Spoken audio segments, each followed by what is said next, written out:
অভিনয়ে আসার জার্নিটা আসলে ছোটবেলা থেকেই অ্যাক্টিংটা নিয়ে একটু শখ ছিল। আ ২০২২ এ যখন ফার্স্ট টিভিসিটা করি, তখন আসলে এক টেকে দেওয়ার পরে ডিরেক্টর খুব খুশি হয়। তখন বলে, "তোমার ফার্স্ট কাজ।"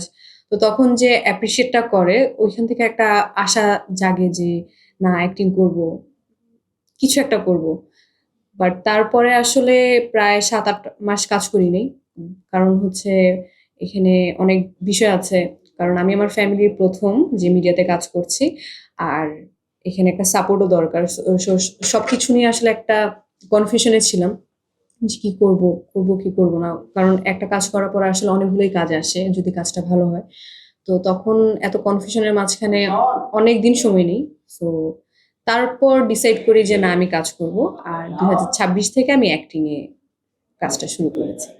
বাধা কখনো দেয় নাই। কারণ তারা আমাকে বিশ্বাস করে। তাদের বিশ্বাসে আমি রাখবো। আর আমার মা খুবই সাপোর্টিভ। আমার মা সবসময় বলে, "তোমার দুনিয়ার এই পাশে যাই কিছু হোক না কেন, তোমার দুনিয়ার এই পাশে তোমার কাজ থাকবে। তুমি তোমার কাজটা করো।" না, আমি এখনো কোনো খারাপ কিছুর সম্মুখীন হইনি। আশা রাখি কখনো হবও না। কারণ এই সেক্টরটা এখন আমার ভালো লাগছে। এখন সব জায়গায় তো ভালো খারাপ আছে। আসলে আমি খারাপটা এড়াই চলতে চাই। আমি ভালোটার মধ্যেই থাকতে চাই।